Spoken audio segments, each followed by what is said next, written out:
Carlos Blanco nace en el año 1934, el 18 de enero, en Meira, provincia de Lugo, en el seno de una familia relativamente acomodada. Nuestro abuelo era funcionario y con 9 años se trasladan a Mondoñedo porque a nuestro abuelo le conceden la plaza de secretario del Ayuntamiento de Mondoñedo y bueno, se van a vivir a la calle Obispo Sarmiento.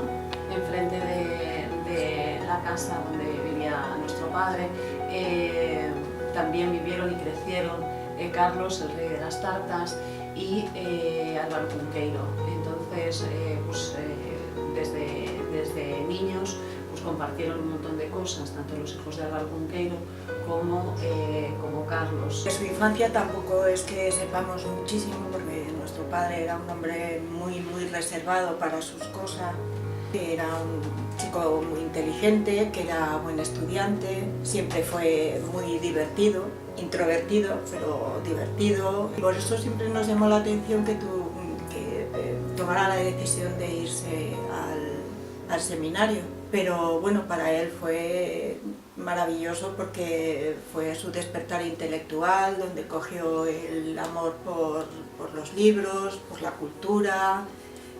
Aprendió latín y griego, que no lo olvidó nunca, aprendió música, que no lo olvidó nunca tampoco. Y nuestro padre tenía 18 años cuando murió su padre, y fue en ese momento cuando, de acuerdo con su madre y aprovechando un familiar que en Madrid tenía y trabajaba en una empresa de antibióticos, pues decidieron que él se marchara allí a probar suerte y a buscarse la vida. Y la encontró, porque era muy trabajador también y bueno, todavía trabajaba en antibióticos cuando conoció a nuestra madre, una mujer muy guapa, de una familia también acomodada de Madrid. No sé cuánto fueron novios, pero bueno, tardaron un poquito en casarse, claro, porque la vida no era fácil. Mi padre tuvo la inquietud, no nos preguntéis por qué, de estudiar marketing y publicidad y dejó antibióticos y empezó a trabajar en una empresa de publicidad pura y dura, ¿no? Haciendo campañas pues, para las empresas que les contrataban y bueno, se apasionó también de la publicidad, de su trabajo. Era un hombre muy trabajador y lo que nunca hizo fue llevarse el trabajo a casa. Nosotros llegaba a casa y ¿qué tal? Todo muy bien, siempre bien. Para él siempre todo bien.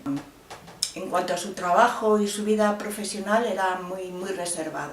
Y decir que durante todos esos años nunca se perdió el contacto con Galicia, con Mondoñedo y con su familia. Todos los veranos nos trasladábamos a Foz, que Foz está pues nada, a 20-25 minutos de Mondoñedo. Carlos, ¿qué hacía?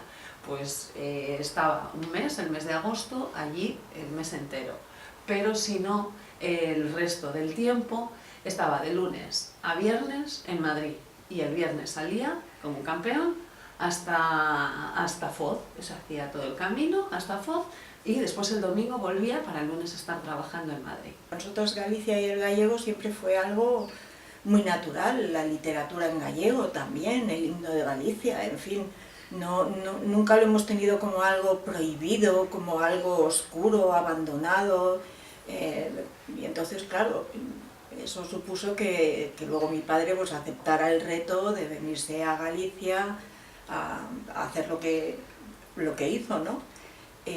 Editar en gallego. Mientras estaba en esta empresa de publicidad, pues su trabajo era tan bueno que le contrataron para dirigir el departamento de publicidad de Ediciones Anaya.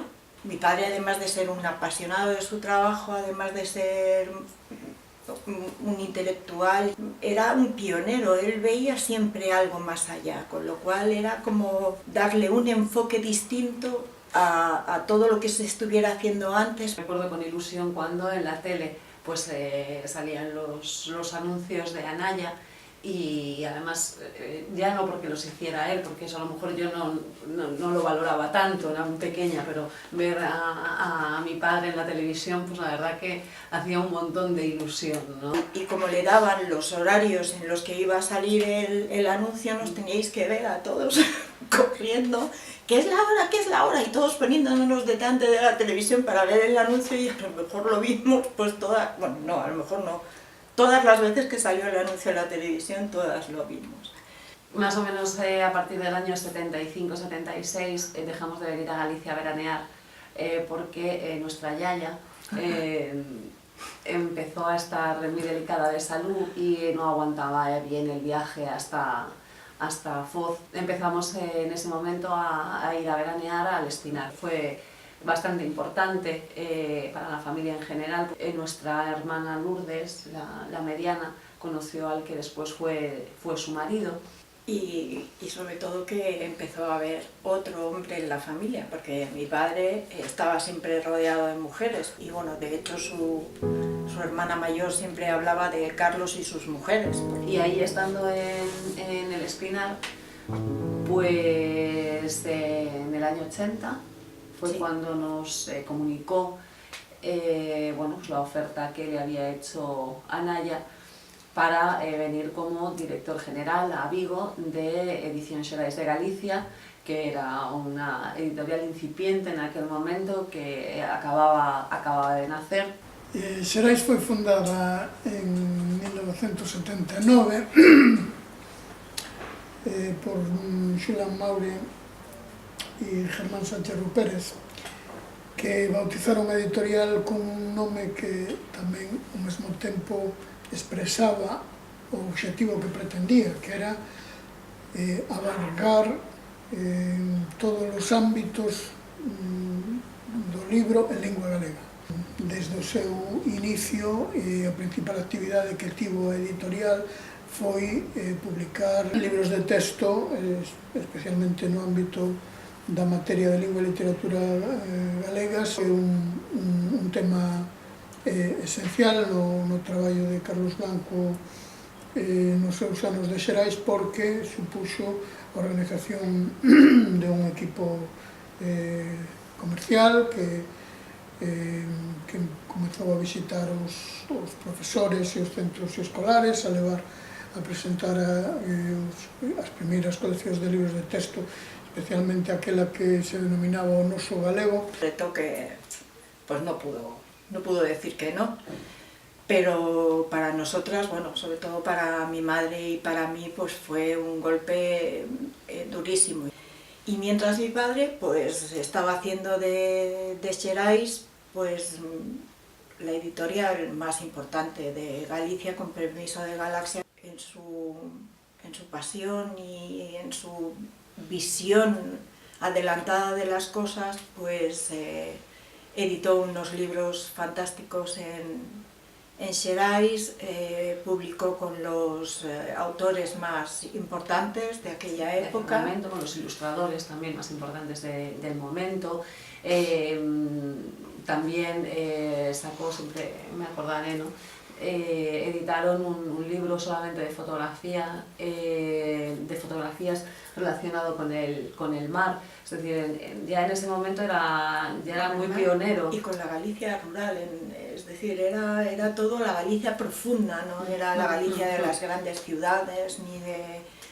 Y luego se le ocurrió también hacer unas guías de viaje por Galicia, y fueron un éxito Tremendo.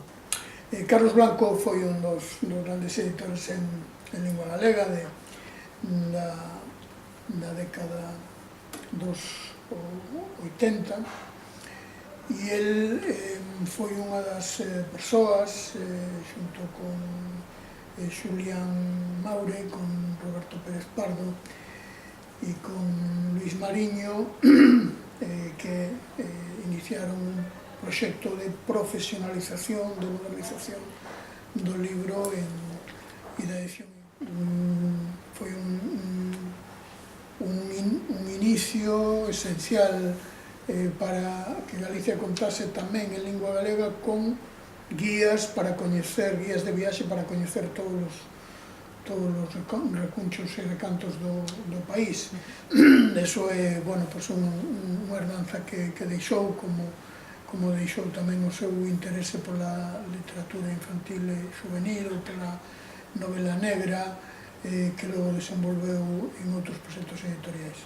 Y estando pues desarrollando toda esta actividad y seguramente pues en el mejor momento profesional en Xerais, hubo un desacuerdo con la dirección de Madrid. Recuerdo que él viajó a Madrid a presentar su dimisión porque bueno, las posiciones estaban perfectamente encontradas y en Madrid pues le aceptaron la dimisión, ¿no? Él pensaba que no, pero él en su moral y en esa manera que él tenía de entender las cosas, entendió que tenía que tomar esa responsabilidad y que tenía que dimitir. En el año 84, pues una vez que termina bueno, pues la etapa de Xerais, pues sí que empiezan los años más difíciles para nuestra familia. Porque bueno, claro, mi padre tenía una cierta edad ya y era complicado encontrar trabajo. Entonces, pues pasaron volando los años en los que había paro y bueno, pues empezamos a tener unas dificultades económicas muy importantes y efectivamente pues fueron tiempos de mucho aprieto, pero también hay que decir que mi padre nos hizo todo muy fácil, porque tenía un carácter estupendo y bueno, realmente lo que era en nuestra vida familiar diaria, bueno, pues de relación, no cambió nada. Él pues fue cogiendo algunos trabajos, cosas que no le gustaban en absoluto, pero que bueno, que las hacía con la entrega de siempre, ¿no? Y sobre todo tuvieron que tomar la dificilísima decisión de vender nuestro piso de Madrid. Y bueno, pues con las prisas mi padre tampoco hizo una venta maravillosa.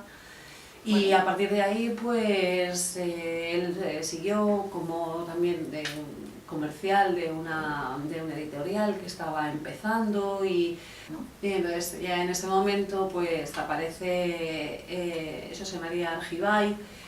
Xosé María, pues no tendremos nunca palabras suficientes para agradecerle la oportunidad que le brindó a nuestro padre pues de hacer realidad su sueño, que era pues eso, hacer un libro desde el principio. Xosé María tiene una distribuidora que sigue funcionando hoy en día, que es la distribuidora Arnoya, y le ofrece a mi padre pues la posibilidad de fundar una editorial en la que él fuera pues el máximo responsable.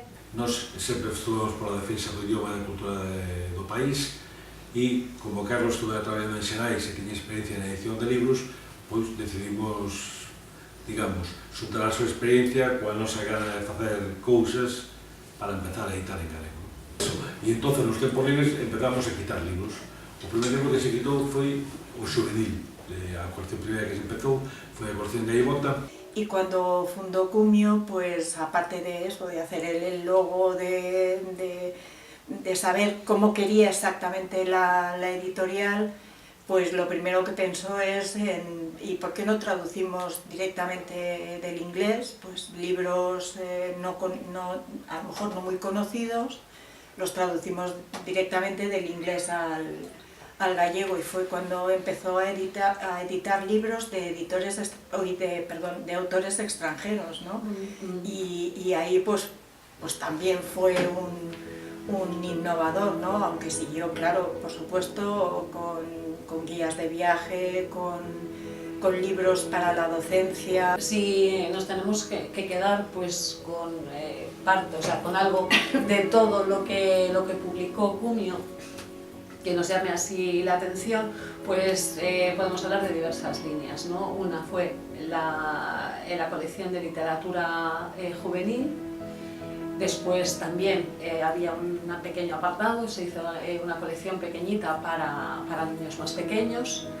Después también su gran aportación pues fue el diccionario de verbos gallegos, fue el primero y hoy por hoy el que existe, ¿no? Un diccionario completísimo de todos los verbos en gallego, y además también fue el promotor, impulsor, el primero que publicó las guías de lectura para los libros que eran de obligada lectura en el bachillerato. Él era un gran entusiasta. Eu o que recordo, así un feito que me quedou así un pouco na cabeza, é que él se sentía especialmente orgulloso dos clásicos, non? Él decía, que orgullo de poder editar os clásicos en galego, non? Acórdome de que lle facía especial ilusión pois da Terra a Lúa, dixo, isto xa era hora, non? Xa é un momento de que, como decir que somos o suficiente maduros como lingua, como país, como isto, para ter, como para que os clásicos entren aquí. Eu recordo esa historia. Máxima dele era dicir, estamos facendo país. Cumio no tenía oficina, no tenía una sede, ¿no?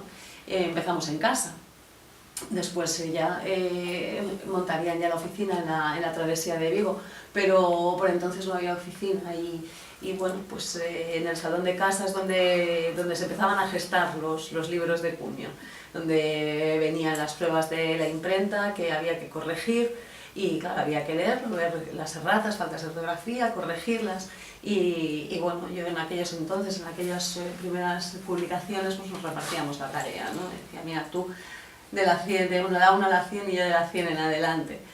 Y son esos recuerdos, ¿sabes? Los que después te quedan, pero yo me acuerdo de mi padre siempre y con todo, pero sobre todo fueron los últimos años de su vida, los que realmente, sin saberlo, estaban siendo los más prolíficos para él a nivel laboral, también fueron para mí los mejores años con mi padre. Eu pasei a facer o que facía Carlos na casa, pois era o que facíamos os dous. Se facía totalmente artesanal, era un libro artesanal totalmente e con moitísimo cariño, o sea, moi ben tratado e sempre así, mirando cousa a cousa, liña a liña, o sea, e todo, pois, eso, un enfrente a outro, lendo as probas, facendo as correccións.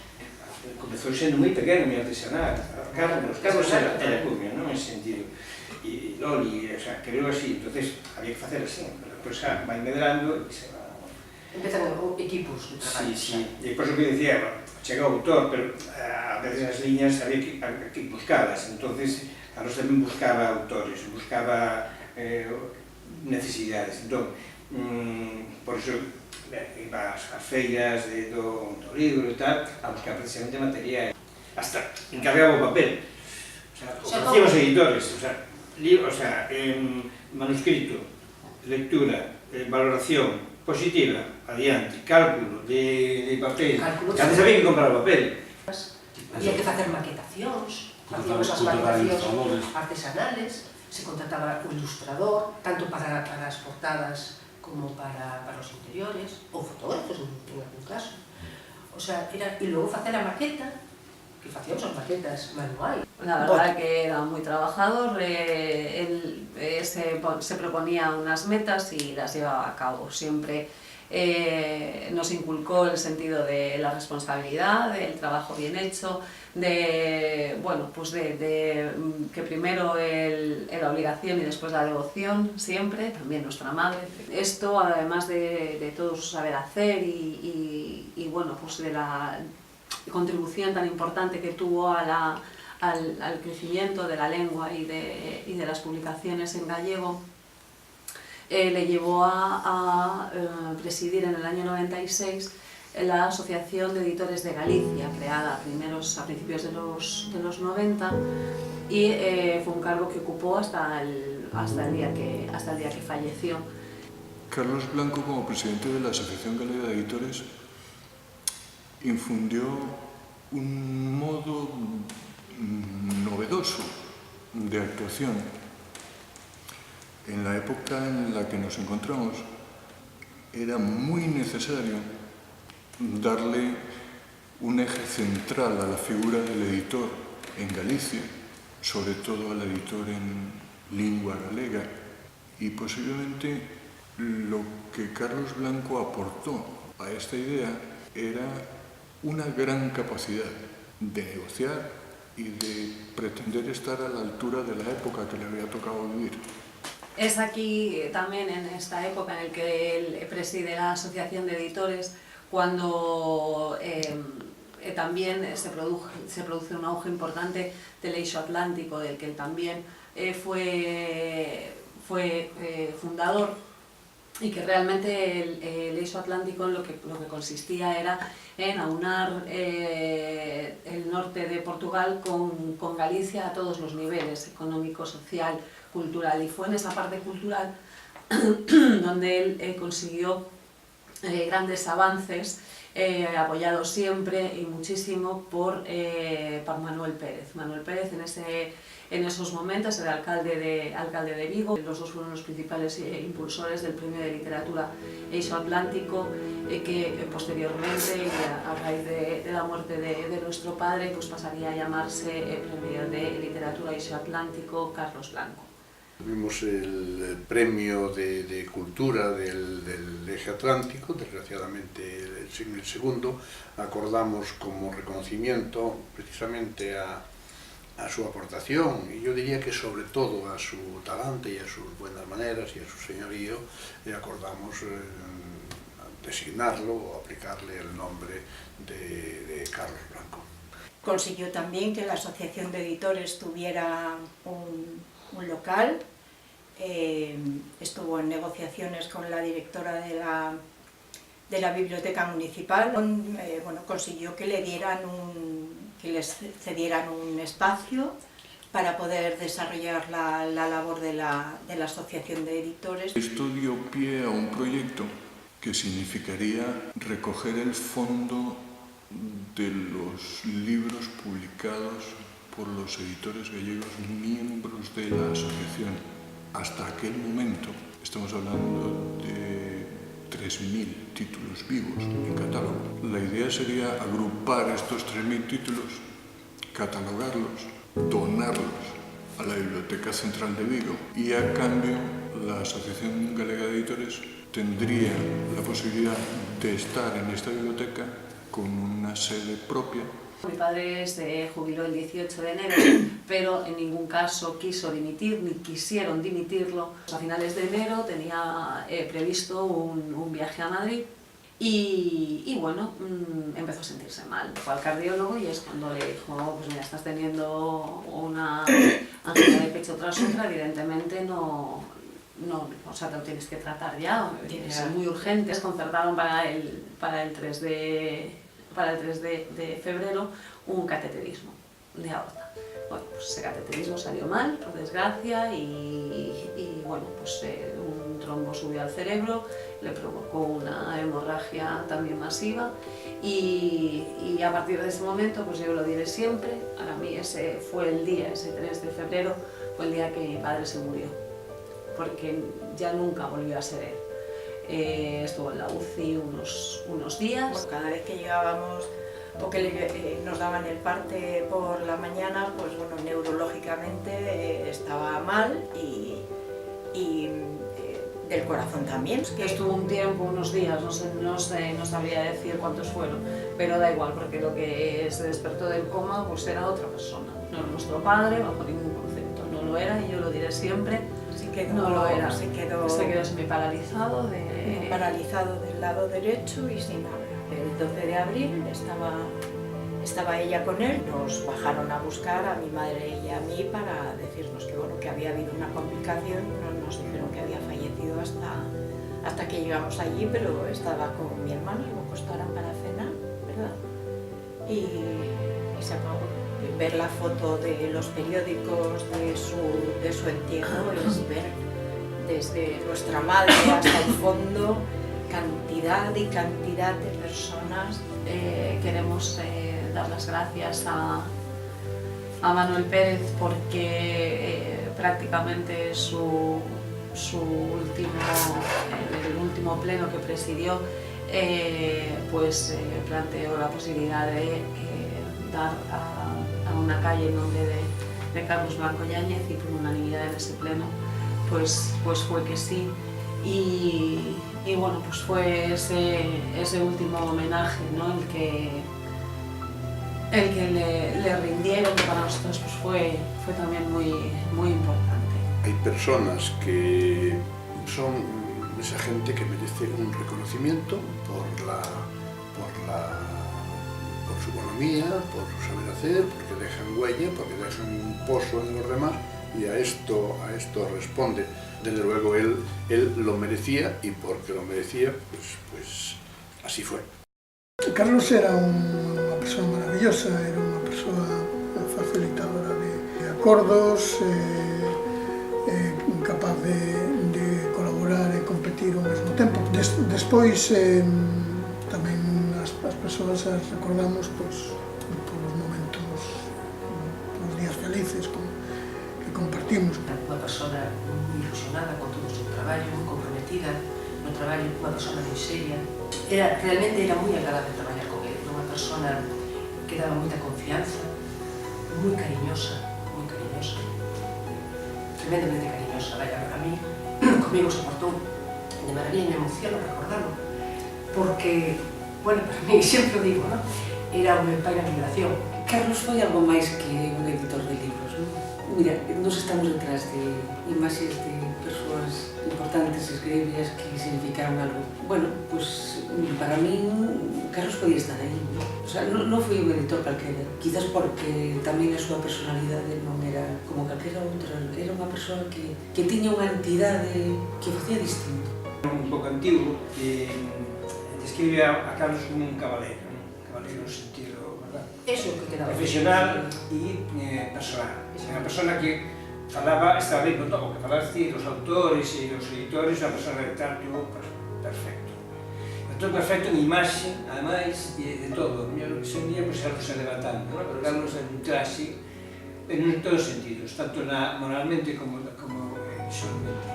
E iso facía que Carlos pues, fora un personaxe curioso, que non trascendera precisamente pola súa humildade. Todo o mundo sabrá que é Carlos Blanco, dentro do mundo editorial, pero a trascendencia non vai ser porque tampouco a buscou. Recuerdo perfectamente su imagen de hombre serio, esa persona a la que tú le dejas las llaves de tu casa. Una persona que inspiraba confianza, serio, buen profesional, fiable.